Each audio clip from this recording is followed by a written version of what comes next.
Welcome, family. A few months to get started here. We're on Blog Talk Radio this morning. I'm on live. I hope everybody's hearing me. I got it set up where I had it yesterday. To my Blog Talk Radio channel. You all that's listening on Blog Talk Radio, thank you for tuning in. We're back now fully with you all on that channel. Every time we speak, we'll be on Blog Talk Radio. So if you missed something and you want to catch it back, and you're riding in your car, just go to Blog Talk Radio. And also, you can catch it on Spotify, because a lot of the things, the short ones that we do, the short lectures that we do, will be on Spotify as well. So you can always catch us on Spotify. While we're getting that straight, I think we got everything in order. I want to thank everyone who supported the No Covers Gambia mission yesterday and Friday and yesterday.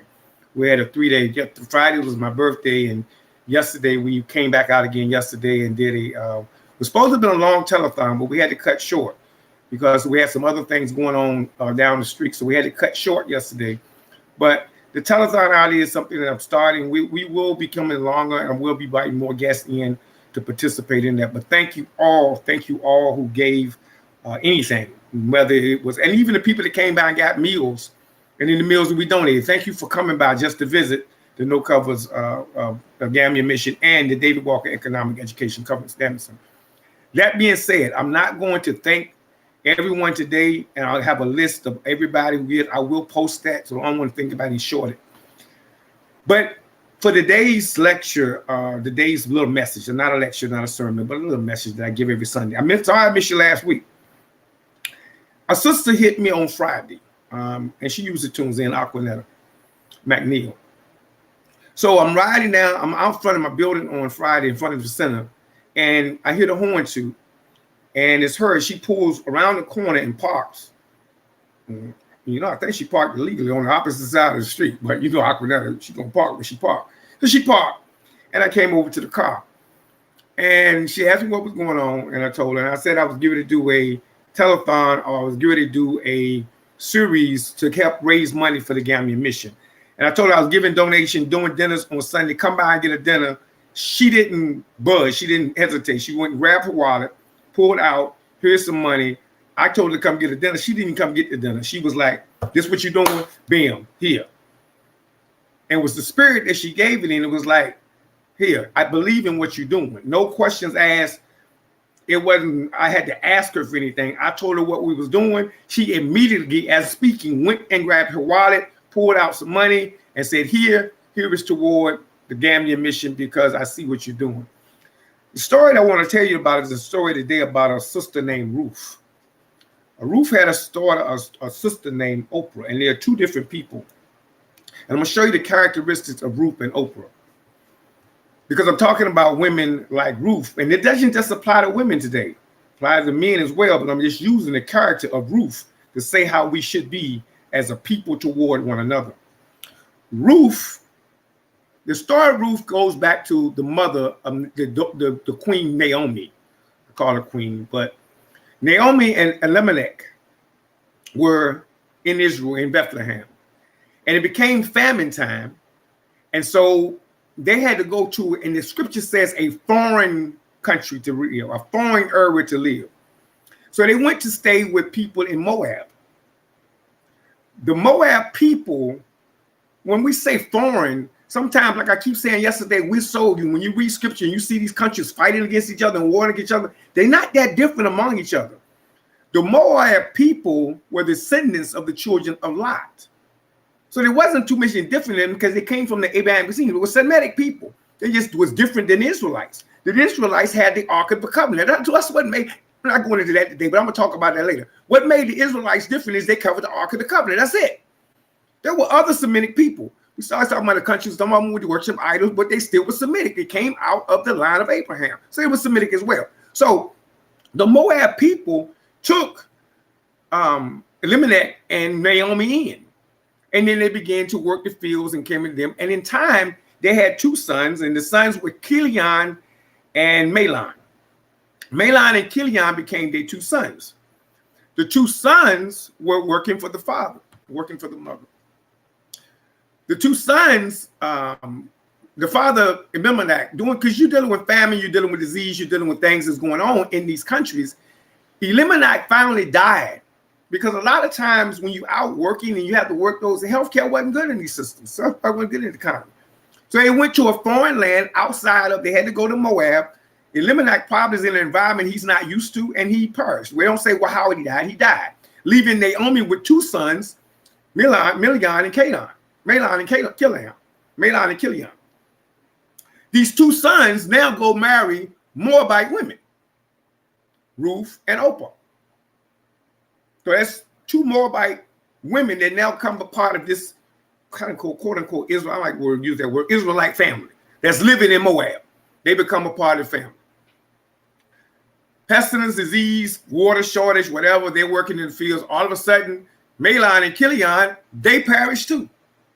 They die. So now here is Ruth, or here's Naomi with these two daughter-in-laws, Ruth and Oprah, and they're struggling. I mean, nobody who's going to work the fields, who's going to bring in the money, who's going to get the harvest in. So Naomi hears that Israel now has become better. The famine is not as much as it is in Israel. So Naomi makes a decision. Instead of sitting here with these two daughters and making them suffer, two daughter-in-laws and making them suffer because my sons have died and my husband have died, I'm going back home. I'm going back to Bethlehem, and I'm going to go back to Bethlehem and get with my people over there because maybe I can get something going over here. So she tells her daughter-in-law, she said, Naomi, you and Oprah, go back to your family because you're Moabite. You're not Israelites, you're Moabite people. You go back and live with your family, and so you can survive because there comes a time of survival. They're trying to survive. Naomi said, I'm going this way. I'm sending y'all that way so y'all can take care of, because I don't want you coming over there with me. You don't know my people over there. They're kind of different. They ain't that much different, but they're kind of different. They ain't going to take you the same way as you're going to get taken over here. So go over here. Maybe you can find another Moabite husband because you're kind of like ostracized anyway because you're married. It is like, man, you turned the Moabite men down. So Ruth now looking like, Oprah like, I'm going back to my people. She left. She went back and stayed with her mother. Ruth makes a decision. And she says, nah. She said, your husband, your son married me. Your son took me in and married me. When these other men in here, Moab, had a chance, they didn't get with me. But your son came down here and he got with me. He provided for me and he took care of me. So here's what I'm going to do, Naomi. I'm rolling with you all the way back to Bethlehem or wherever we got to go to. And your God is my God and your people are now my people. I'm rolling with you because your son took care of me when I couldn't take care of myself. Oprah, her sister, because Oprah probably was in the same situation with Ruth. She had been rejected by the Moabite men people because why would you marry an Israelite if a Moabite man wanted you? You've been rejected too. But she went straight back to the rejection when times got hard. Ruth on the other hand, I'm going over to Naomi. I'm going this way. I'm going with the ride or die. So now here we go. How does it apply to us today? Because what happens is, the story, long story short, if you know the story, Ruth eventually goes back to live with Naomi. Y'all hear that thing that came out a couple of years ago about the song of Boaz and the Boaz man? And that's a whole other subject. I teach the real Boaz in a minute. That's coming down the line, the real story of Boaz. But Ruth goes in and she works the field for a man named Boaz, a field, and a man named Boaz happened to see her work in the field. And Boaz heard about what she was doing for Naomi because he was a woman that goes all the way back to Bethlehem. She's working the fields for now her mother-in-law to make sure her mother-in-law is taken care of. So Boaz ends up buying the property because Boaz was related to Naomi. So he buys the property and gives the property to Naomi and Ruth so Rick can be okay. Where am I at? A woman like Ruth. And men like Ruth. When you're on a mission, you have to have people that's dedicated to the mission at all costs. When I say a woman like Ruth, I'm talking about men like Ruth and women like Ruth herself. Because here's a woman that had to make a decision. She could have easily went back to her comfort zone. In the valley of decision, Ruth could have easily said, all right, Naomi, that's going to be rough, kind of rough. I don't feel like going back to the Priya, so I'm going to go back with these people that rejected me. Because remember, I told you, these women, Ruth and Oprah, were probably rejected by those men. I'm going to go back over here with my people because they show me a little love, and I know them, and I'm accustomed to them their ways. I'm accustomed to how they act. I'm going to go roll with them. Even though y'all been down for me, I'm going to go back over here and roll with them people. Even though y'all ways are a little different, I'm going to go back over here and roll with you because it's comfortable for me. Naomi, you about to go all the way back to Bethlehem with nothing. Naomi said, I know, that's why I told you to go. You about to go all the way back to Bethlehem with nothing. That means we got to go back to the fields. You got to go back and work. You got to toil. You got to sweat. It's comfortable. And even though we're hurting right now, but it's better comfortable over here than what you get to go back to. Naomi said, I know, go. Open, I'm out of here. Ruth said, nah. I'm going where it's uncomfortable at. Because I believe in you, Naomi. And I believed in your husband, and I believed in your sons. And I know what's in them is in you. So I'm going to roll with you, Naomi. I'm rolling with you over here on the project you want or whatever you want. I'm rolling with you on because I believe in you. I believe in what you're doing. And I believe so much in what you're doing that when you ask me, I'm giving just like that. When you ask me, I'm supporting just like that. When you ask me, I'm backing you just like that. That's the kind of men and women the drum major is drumming up and trying to look for today. The women like Ruth and the men like Ruth. It ain't nothing about it. The men like Ruth too.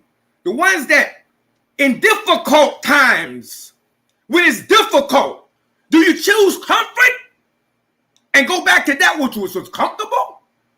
Or do you choose the path of pain and conflict? Not least resistant, but the one of pain and conflict. That's going to cause you a little pain. It's going to cause you some discomfort. That's going to cause you to live a little different than the way you used to live. That's going to cause you to operate a little different than you operate.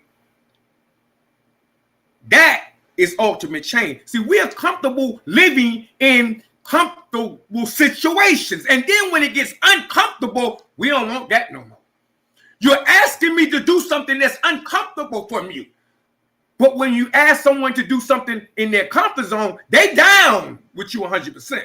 But now when you ask them to do something that's uncomfortable, that's going to make them change a little bit, that's going to make them operate a little bit different. I ain't rolling with you, Naomi. Oprah took back off to her old people. Ruth said, nah, I'm rolling with you. Because I rolled with you when it was comfortable. So now I'm going to ride with you when it's difficult. You better get you some people like Ruth. You better get you some men like Ruth.